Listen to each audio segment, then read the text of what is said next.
I started seeing the incidence of anxiety and depression and mental health issues really increasing in my students, like dramatically. I saw that we didn't have anything for our students who were experiencing trauma of all sorts.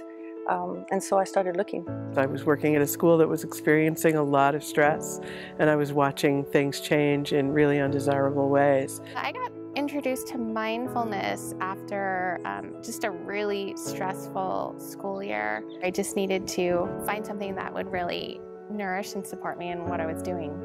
I started practicing mindfulness after my kids were born, and I was struggling with postpartum depression. I found mindfulness through the door of the suffering of my addiction. I ended up getting sober, and I ended up in a 12-step program, and in this program there was this invitation to throw myself into a spiritual practice. Just full of anxiety, and so I was looking for relief, so I read a lot of books about it. Mindfulness was a beautiful way to think about my response.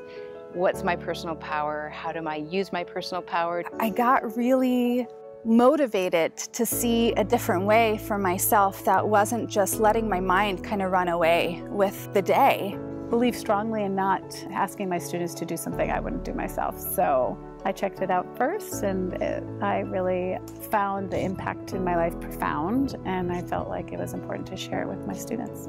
Mindfulness was what really helped me get a handle on my thoughts and my anxiety and not get so worked up over all the little things that parenting involves.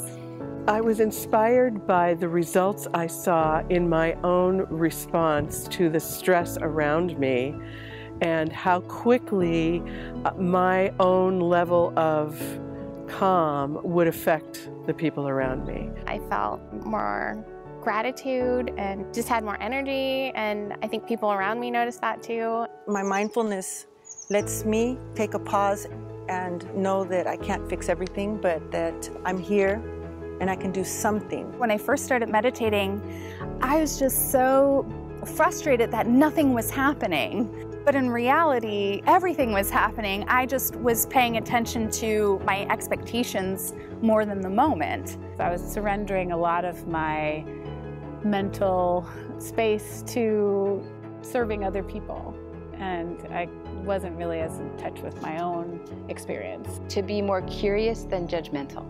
That was the big flip for me, life-changing shift. I would say just to be really gentle with yourself. It's really okay to go slow. There's no way to do it wrong. Be patient and kind. Every day's a new start. So even if you missed a whole week or whatever, it's noticing and starting again. Mindfulness is paying attention to what's happening in the present moment without judging it or critiquing it or needing it to be any different than what it is. It's allowing what's happening to happen. Mindfulness is peace and love.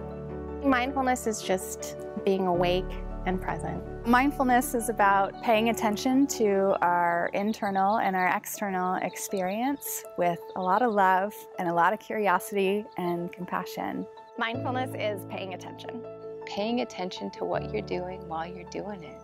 It's the practice of remembering to come back to the moment.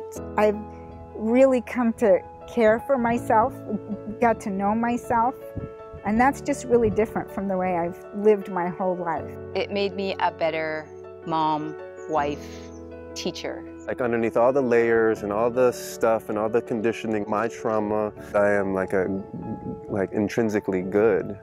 Have a mindful summer. Have a mindful summer. Have a mindful summer. Have a mindful summer, everyone.